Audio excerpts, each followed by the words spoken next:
Assalamualaikum, halo semuanya. Balik lagi sama aku, Elvita Yudianova, NIM C24190060. Oke, kita akan bahas tentang isolasi DNA. Sebelumnya, praktikum ini tuh bertujuan untuk mengetahui alat, bahan, serta prosedur pada isolasi DNA. Nah, alat dan bahan yang digunakan dalam prosedur isolasi DNA adalah yang pertama nih ada alat dulu. Alatnya itu ada vortex, inkubator, centrifuge, tisu, dan mikrotube. Sedangkan bahan yang digunakan adalah GBT buffer, W1 buffer, W2 buffer, ETOH, GT buffer, GD column, Protka, dan GBT buffer. Nah, selanjutnya aku akan membahas tentang prosedur isolasi DNA. Nah, yang pertama nih, langkah pertama adalah kita memasukkan 0,03 gram tisu ke dalam 1, ml tube. Nah, yang kedua, 200 mikroliter GT buffer ini akan ditambahkan pada tube tersebut. Selanjutnya, larutan dihomogenisasi dengan menggunakan vortex. Dan lanjut lagi, Protka itu ditambahkan sebanyak 20 mikroliter ke dalam larutannya. Kocok selama 30 menit setelah diinkubasi selama 30-60 menit. Kemudian invert setiap 5 detik selama 30 kali. Langkah selanjutnya yaitu GBT buffernya itu ditambahkan sebanyak 200, kemudian dilarutkan, dikocok selama 5 menit. Setelahnya, sampel itu diinkubasi dengan suhu 60 derajat Celcius selama 20 detik dan invert setiap 5 menit.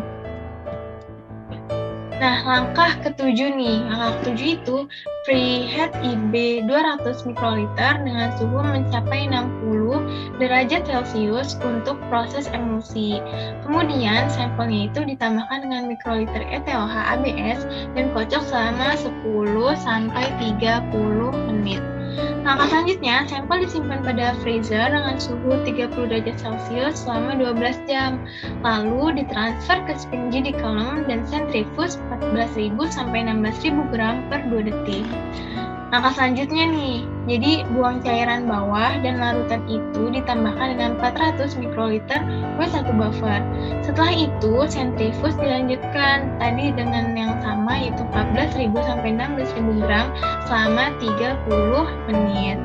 Nah, jika sudah, buang lagi cairan bawahnya. Selanjutnya, memakai W2 buffer. Jadi W2 buffer ini ditambahkan sebanyak 600 mikroliter.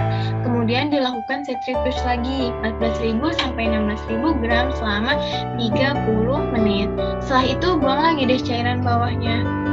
Nah, langkah selanjutnya itu ada pengulangan centrifuge lagi nih, tapi dilakukannya selama 3 detik. Caranya itu dengan memindahkan sampel ke 50 mikroliter preheat IB sebanyak 2 kali pengulangan. Nah, langkah yang terakhir yaitu sampelnya itu dalam proses centrifuge harus ditunggu selama 10 detik. Nah, jika sudah ditunggu selama 10 detik, sampelnya bisa langsung dianalisis. Nah, begitu aja materi tentang isolasi DNA dari aku. Tadi udah kita kenal alat-alatnya, bahan-bahannya, sama prosedur dalam isolasi DNA. Terima kasih semuanya yang udah nonton. Tunggu video aku selanjutnya, karena masih banyak lagi nih. Sampai jumpa, dadah!